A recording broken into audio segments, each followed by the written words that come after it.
मैं हूं डमरू।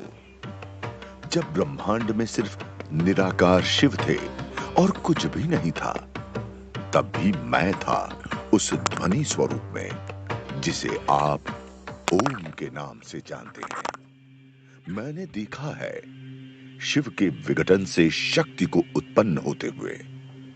मैंने देखा है इस ब्रह्मांड का सृजन होते हुए। मैंने देखा है मिट्टी को जीवन होते हुए। उस सृजन की कहानी मैं आज आपको सुनाने वाला हूं, जिसके आदि शिव हैं और अंत भी शिव हैं, जिसमें मूल शिव हैं और शिखर भी शिव हैं। श्री राम ने महादेव शिव की आराधना कुछ इन शब्दों में की थी। नमामि शमीशान निर्वाण रूपम विभुम व्यापकम ब्रह्म वेदः स्वरूपम निजम निर्गुणम निर्विकल्पम निरीहम चिदाकाश माकाश वासम भजेऊम हम। मतलब ये कि जो खुद निर्वाण यानी मोक्ष का स्वरूप है, जो ब्रह्म और वेदों का स्वरूप है, जिसका कोई स्वरूप नहीं, जो गुणों से परे है, जिसका कोई विकल्प नहीं, उस शिव को मैं प्रणाम करता हूं। बड़े बड़े महापुरुषों ने महादेव के बारे में बताते हुए ये कहा है कि उनका कोई स्वरूप नहीं है, उनका कभी जन्म नहीं हुआ, जो है भी और नहीं भी। फिर महादेव का जो स्वरूप हम जानते हैं, जिसमें उनकी जटाएं हैं, जटाओं में गंगा है, मस्तक पर चंद्रमा है, गले में सांप है, रुद्राक्ष की माला और भस्म से सजा महादेव का एक मानव शरीर है। ये शरीर और ये स्वरूप कहां से आया? जो खुद ब्रह्म स्वरूप है, उसे एक रूप लेने की जरूरत क्यों आ पड़ी? वो भी एक हाड़ मांस का इंसानी स्वरूप, जिसे चोट लगती है, दर्द होता है, दुख होता है, बीमारी लगती है, जो बूढ़ा और लाचार हो जाता है। ऐसा इंसानी शरीर ही क्यों चुना शिव ने अपने स्वरूप के लिए? इसका उत्तर सिर्फ एक है कि इंसानों का शरीर अनंत संभावनाओं से भरा है, अनेक दैविक शक्तियों से भरा है, जो इंसान खुद नहीं जानता, पर मैं जानता हूं और मेरे महादेव जानते हैं। आइए, मैं आपको ले चलता हूं उस समय में जब इस सृष्टि का सृजन हो रहा था।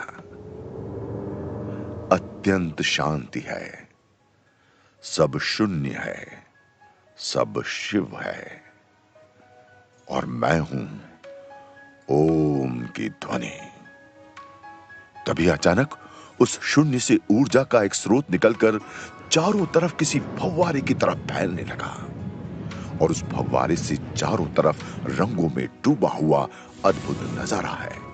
ऐसा नजारा जो न कभी कोई देख पाया है और ना देख पाएगा। उस भीषण ऊर्जा और शून्य के बीच संपर्क होते ही भयानक विस्फोट होने लगा। हर तरफ चिंगारियां चलने लगी, भीषण आवाजें पैदा होने लगी, और देखते ही देखते शून्य यानी निरंकार शिव से कोई गोलाकार पिंड फूट फूट कर बाहर निकलने लगे। ब्रह्मांड, आकाश गंगाएं, तारों और ग्रहों का निर्माण शुरू हो गया। पल भर में ही करोड़ों आकाश गंगाएं हर दिशा में फैल गई। उनमें से कुछ पिंड जो भीषण अग्नि से जल रहे थे, वो सूरज बने, और बाकी ग्रह अलग अलग खगोलीय पिंड बने। पर शून्य में इस प्रतिक्रिया का कारण, वो ऊर्जा आखिर आई कहां से? वो ऊर्जा और कोई नहीं, साक्षात निरंकार शिव के विघटन से उत्पन्न हुई मां जगत जननी जगदम्बा है। शिव ने शक्ति को खुद से अलग कर इस संसार का सृजन किया, और इस बेहद खूबसूरत और महत्वपूर्ण घटना का साक्षी बनकर मैं धन्य हो गया। परंतु शिव और शक्ति एक दूसरे को पूरा करने वाले हैं। बिना ऊर्जा के शून्य में सृजन कैसे होगा?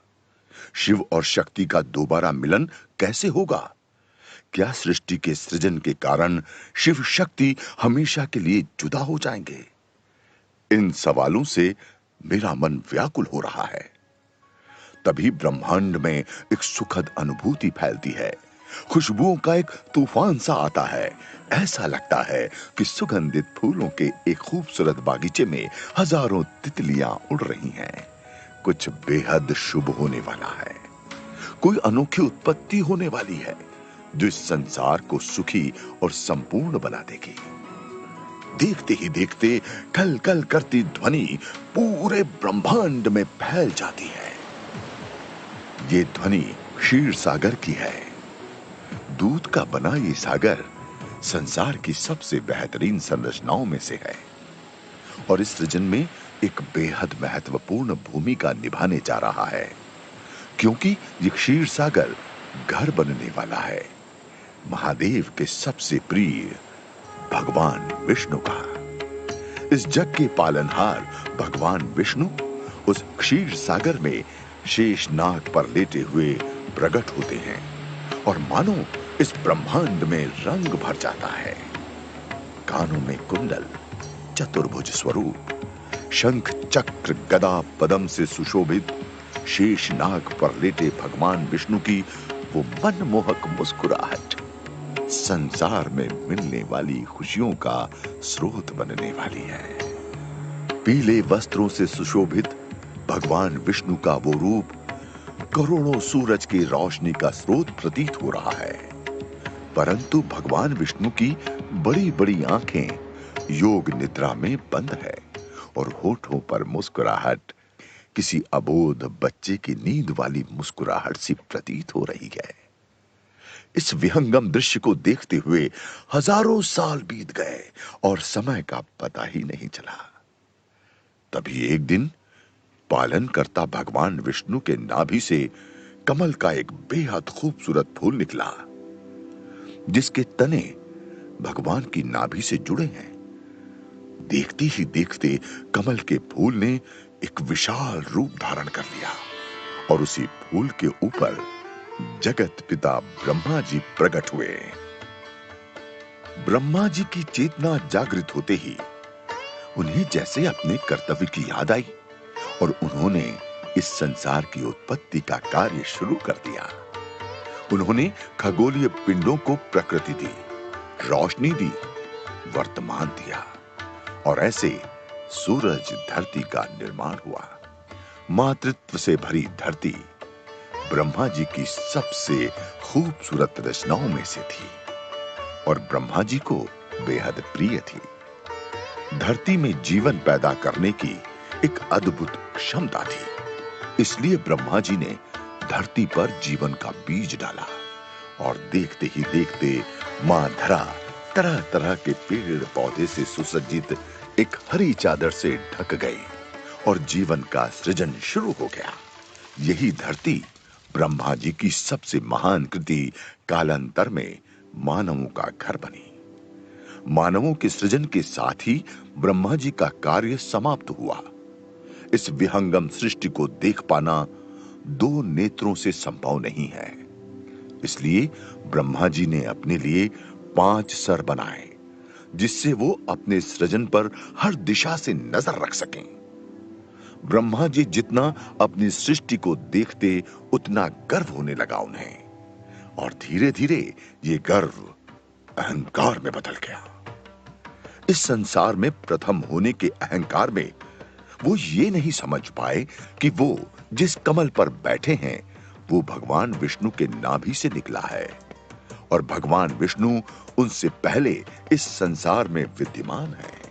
अपने ध्यान से उठकर भगवान विष्णु ने देखा कि इतना सब कुछ निर्मित हो चुका है, तो वे बेहद प्रसन्न हुए और ब्रह्मदेव से कहा, चलिए आखिरकार मेरी एक लंबी प्रतीक्षा समाप्त हुई। इस ब्रह्मांड में न जाने कितने वर्षों से मैं अकेला ही हूं। अब तक मेरे बाद कोई ना आया। आखिर पहली बार मेरी मुलाकात मेरे बाद उत्पन्न हुए किसी से हो रही है। इतना सब निर्मित करने के बावजूद मैं बाद में आया। ब्रह्मदेव इस बात से अचंभित रह गए उन्होंने तो सोचा ही ना था कि आखिर उनसे पहले भी कोई मौजूद होगा। आखिर समूचे ब्रह्मांड का निर्माण तो वे स्वयं ही कर रहे थे। तो ये कैसे संभव है कि कोई उन्हें ये कहे कि वो उनके पहले से ही इस संसार में मौजूद है? ये तो सरासर अपमान है। इसके अलावा जब विष्णु ने यह बताया कि ब्रह्मदेव की उत्पत्ति उनके नाभि कमल से हुई है, तो ब्रह्मदेव के अहम पर और गहरा आघात हुआ।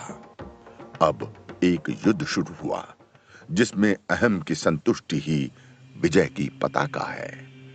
दोनों में बहस छिड़ गई कि आखिर इस संसार में पहले कौन आया है, सबसे महान, सबसे श्रेष्ठ कौन है। इस बात का जवाब किसी के पास मौजूद नहीं है। यह बहस चलती रही। विष्णु के नाभि से जन्मे ब्रह्मदेव को अपने निर्माण पर घमंड है, लेकिन आखिरकार यह श्रेष्ठता की बहस कब तक चलती? संसार का सामंजस्य भी इस समन्वय पर टिका है और इस होड़ में वो सामंजस्य बिगड़ता गया। आखिर निर्माता और पालनकर्ता के बीच के मतभेद को यह संसार कब तक सह पाता? तभी शून्य में से एक प्रज्वलित अग्नि पिंड उत्पन्न हुआ। उस पिंड में धड़कती ज्वाला से विष्णु और ब्रह्मदेव दोनों ही चकित रह गए। जहां भी वे दोनों अपने बीच के मतभेदों को खत्म करने में सफल नहीं हो पाए थे, एक ऊर्जा का इस तरह से प्रकट होना दोनों के लिए बड़ा सवाल है। आखिर ये पिंड क्या है? इस पिंड का इस तरह शून्य से उत्पन्न होने का क्या अर्थ है? इस प्रश्न का जवाब दोनों में से किसी के पास मौजूद नहीं था, और इस सवाल का जवाब हो भी कैसे सकता था? महादेव शिव के बारे में किसी भी बात से अनभिज्ञ थे विष्णु और ब्रह्मदेव। इतनी ऊर्जा, इतनी शक्ति इस पिंड में कैसे? उस पिंड को देखकर दोनों के आश्चर्य की सीमा न रही। ब्रह्मदेव और विष्णु दोनों अपनी श्रेष्ठता की होड़ भूलकर उस पिंड को आश्चर्य भाव से निहारने लगे। तभी उस पिंड से एक आवाज आई। उस आवाज में शांति के साथ साथ निर्णायक भाव भी था। आप दोनों में से कौन श्रेष्ठ है, इस बात का निर्णय मैं करूंगा। और देखते ही देखते उस पिंड का आकार बढ़ने लगा। किसी को भी इस बात का आभास नहीं था कि आखिर वो पिंड है क्या। असल में उस पिंड का रहस्य क्या है? अब उस पिंड का आकार इतना बढ़ गया कि किसी को भी उसका छोर न मिल सके। अनंत शिराओं का टोह पाना ब्रह्मा और विष्णु दोनों के लिए कठिन था। आखिर साक्षात महादेव शिव की लीला को इस ब्रह्मांड में कौन जान सकता है? फिर सन्नाटे को चीरती हुई आवाज आई। आप दोनों के बीच बहस का कारण यही है कि आप में से श्रेष्ठ कौन है। आखिर पहले इस संसार में कौन आया है? इसके लिए एक प्रतियोगिता का आयोजन करते हैं। आप दोनों में से जो भी इस पिंड का अंतिम छोर या फिर प्रारंभ खोज पाएगा, वही श्रेष्ठ कहलाएगा। अब इस प्रतियोगिता को जीतकर खुद को श्रेष्ठ कहलाने की आकांक्षा में ब्रह्मदेव और विष्णु दोनों निकल पड़े। विष्णु भगवान ने ब्रह्मदेव की बनाई इस सृष्टि के कई चक्कर लगा लिए।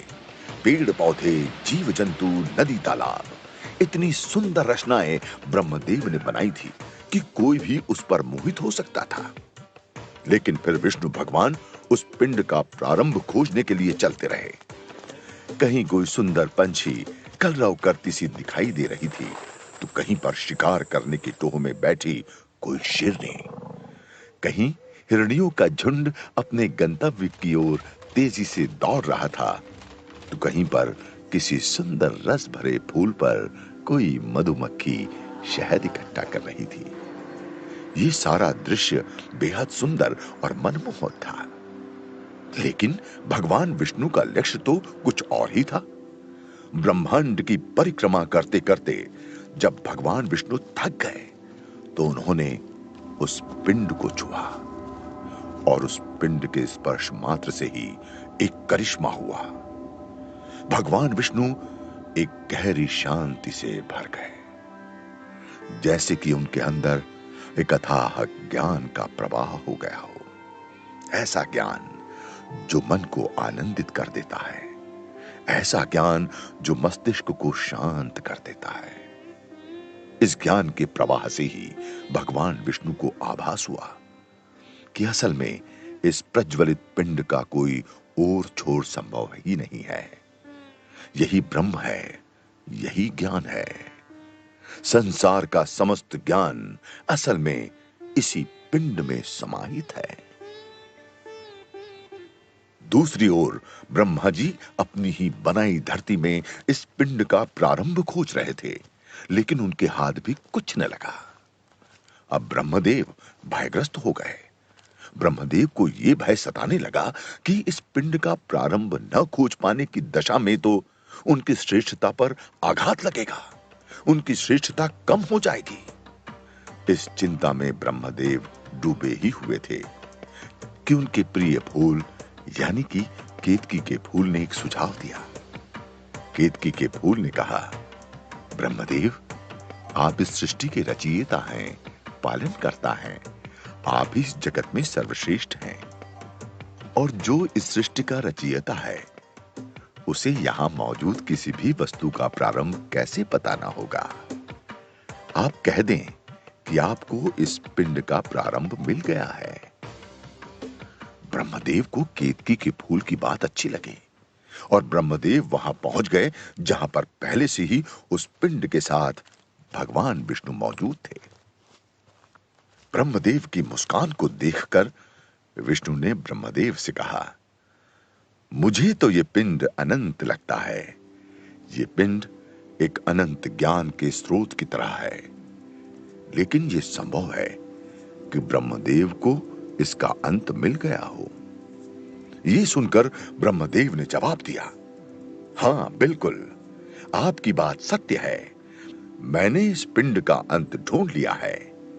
आपको विश्वास न हो तो आप केतकी के फूल से पूछ सकते हैं।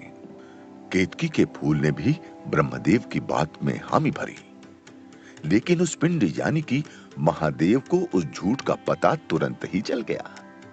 महादेव शिव से कोई बात छिपी है जो अब छिपेगी? पिंड से तुरंत ही आवाज आई, इसका आदि या अंत पाना संभव नहीं है। ये पिंड एक अनंत ज्ञान है।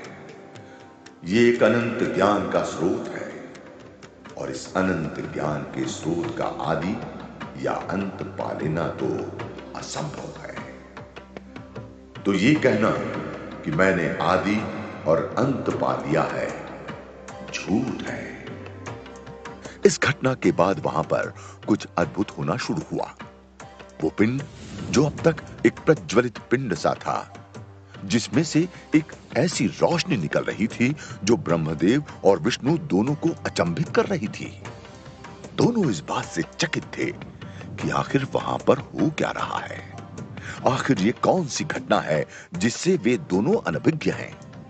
जहां विष्णु किसी भी सृजन से पहले इस संसार में मौजूद हैं, वहीं ब्रह्मा ने ही समस्त संसार का निर्माण किया है। इस संसार के निर्माण के समय तो उन्होंने किसी ऐसी अद्भुत चीज का निर्माण तो किया ही नहीं। तो ये क्या हो रहा है? देखते ही देखते उस पिंड को चीरते हुए महादेव शिव प्रकट हो गए। महादेव शिव की आभा आश्चर्यजनक रूप से अद्भुत थी। गले में सर्प, जटाओं में चंद्र, शरीर पर भस्म और चेहरे पर तेज के साथ साथ एक शांति। महादेव के इस अद्भुत स्वरूप को देखकर ब्रह्मदेव और विष्णु दोनों ही चकित रह गए। वे दोनों ही उस आभा में खो से गए। आखिर ऐसा हो भी क्यों ना? महादेव का स्वरूप ही कुछ ऐसा है। चंद्र, सुंदर जटाएं, चेहरे पर साधना सा तेज। इस चमक रहे तेज से पूरे ब्रह्मांड में एक अखंड रोशनी का प्रवाह हो गया। एक अलग शक्ति थी उस तेज में, उस रोशनी में। महादेव के उस स्वरूप को देखकर विष्णु और ब्रह्मदेव चकित रह गए। शिव का साकार रूप देखकर कोई भी उसमें समा सकता है।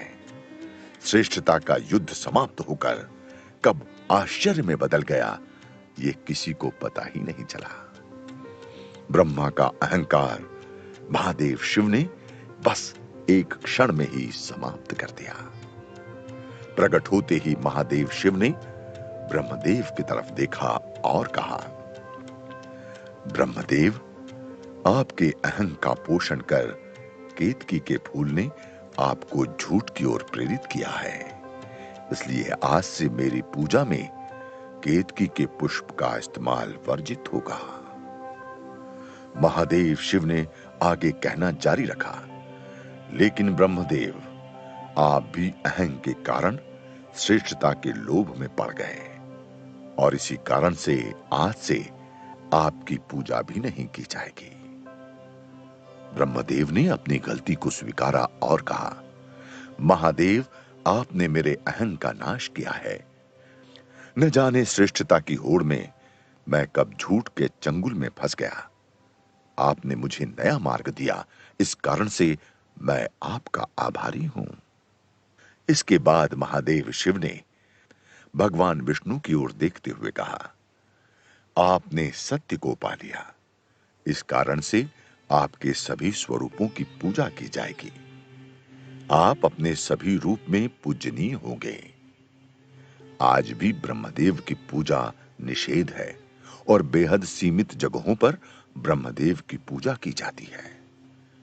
और इसी के साथ निर्माण हुआ त्रिदेव का, ब्रह्मा, विष्णु और महेश, पालक, निर्माता और संहारक। ये त्रिदेव ही इस जगत को सुचारू रूप से चलाने के लिए जिम्मेदार हैं। त्रिदेवों का तो निर्माण हो गया, पर शिव अब भी अधूरे थे। संसार को सुचारू रूप से चलाने के लिए शिव को शक्ति से मिलना होगा, पर कैसे, कब और कहां, अभी तो बहुत अड़चनें आनी हैं। धीरे धीरे ब्रह्मदेव द्वारा निर्मित संसार में तमस की वृद्धि होनी शुरू हो गई। शिव ने देखा कि असल में ब्रह्मदेव द्वारा निर्मित यह संसार भी दोषहीन नहीं है। इंसानों के स्वभाव में राग, द्वेष, लोभ, मोह और क्षोम का वास है। इस संसार में दुख बढ़ता ही जा रहा है। अपराध का हर तरफ बोलबाला है। इंसानी स्वरूप में महादेव को भी इंसानी पीड़ा महसूस होनी शुरू हो गई और वो व्याकुल हो उठे। इन पीड़ाओं से निजात के लिए महादेव शिव ने योग और ध्यान की पद्धति रची और ध्यान में लीन हो गए। मृगछाल पर विराजमान महादेव अपनी तपस्या में लीन हो गए और इस प्रकार से कई वर्ष बीत गए। इस तपस्या के फलस्वरूप धीरे धीरे महादेव शिव ने अपने मन को तो काबू कर लिया और अनंत शांति और सुख पा लिया। लेकिन वे ये भूल गए कि संसार के प्रति उनका दायित्व भी है। वे ये भूल गए कि संसार की उत्पत्ति के लिए वो शक्ति से अलग हुए हैं और उनका शक्ति से मिलन बेहद जरूरी है। संसार में अव्यवस्था हो गई। सभी देव इस मिलन के लिए परेशान हो गए। अब शिव और शक्ति के मिलन के लिए माया रची गई। ब्रह्मा के पुत्र दक्ष ने शिव और शक्ति के मिलन का बीड़ा उठाया और शक्ति की तपस्या शुरू की ताकि वो शक्ति को बेटी के रूप में पाकर महादेव को सौंप सकें। लेकिन शक्ति को प्रसन्न करना भी इतना आसान नहीं था। जगत जननी मां की प्रतीक्षा और अपने बेटे दक्ष की तपस्या ब्रह्मा से देखी न गई। तब ब्रह्मा जी ने शिव के ध्यान को तोड़ने के लिए वेदों की निंदा शुरू की। ब्रह्मा के कुल 5 सरों में से एक ने शिव के ध्यान को तोड़ने के लिए वेदों की निंदा शुरू की। ब्रह्मा का एक सर वेदों की निंदा कर रहा था। तभी महादेव का ध्यान टूटा और उन्होंने ब्रह्मा का एक सर काट दिया। अब ब्रह्मदेव के पास सिर्फ 4 सिर ही बचे रह गए। इसी बीच दक्ष की तपस्या पूरी हुई। लेकिन जब दक्ष ने अपने पिता का एक सिर कटा देखा तो वो क्रोधित हो उठा। दक्ष को ब्रह्मदेव ने पहले से ही प्रजापति की पदवी दी हुई थी और दक्ष ने भी धरती पर एक सभ्यता का निर्माण पहले से ही किया हुआ था। दक्ष अपने पिता का कटा सर देखकर गुस्से से भर गया और उसने कसम खाई कि अब वो शक्ति को कभी भी शिव से नहीं मिलने देगा। वहीं दूसरी ओर दक्ष की तपस्या से मां जगतजननी शक्ति प्रसन्न हो गई और उन्होंने दक्ष को वरदान दिया कि दक्ष, अब मैं तुम्हारी पुत्री के रूप में जन्म लूंगी और शिव शक्ति के मिलन का कारण बनूंगी। दक्ष को यह वरदान तो मिल गया, लेकिन अब परिस्थितियां अलग थीं। अब प्रजापति दक्ष अपने पिता के अपमान का बदला लेने के लिए शिव का शक्ति से होने वाला मिलन रोकना चाहता है, लेकिन शिव बिना शक्ति के अधूर